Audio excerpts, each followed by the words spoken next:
వెలుగుల్లో దాగిన రహస్యం, మనసులో యుద్ధం సాగేది, రామాయణం జీవమై నిలిచేది.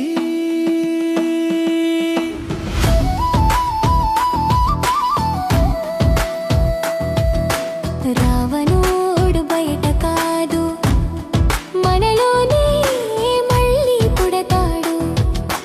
ధర్మమే ఆయుధమైతే రాముడు మనలో వెలుగుతాడు. గంగా అలలలో గుసగుసలు, కాలం చెప్తున్న కథలు, నిన్నటి యుద్ధం ముగియలేదు, ఈ రోజు మనసులో కొనసాగుతుంది. అహంకారం అగ్నిలాగా అంతరంగం దహించదా, శాంతి కోసం ఆత్మయుద్ధం, సత్యమే మార్గం చూపెదా. వారణాసి గంగా తీరం, జీవితంలో దాగిన సత్యం, చీకటిలో వెలుగు వెతికే మనసే యుద్ధరంగం. రవణ అహంకారం రూపమై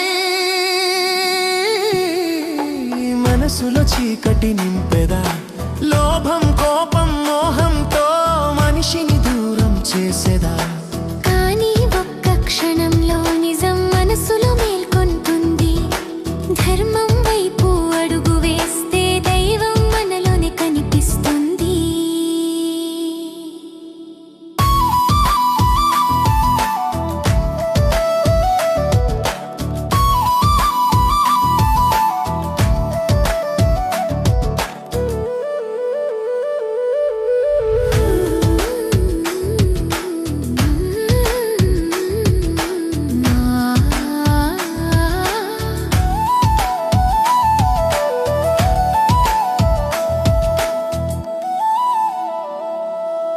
లోడమొక్క కథ కాదు, ప్రతి హృదయంలో శ్వాసే, అది ధైర్యం, అది నమ్మకం, జీవితానికి దారిదీపమే.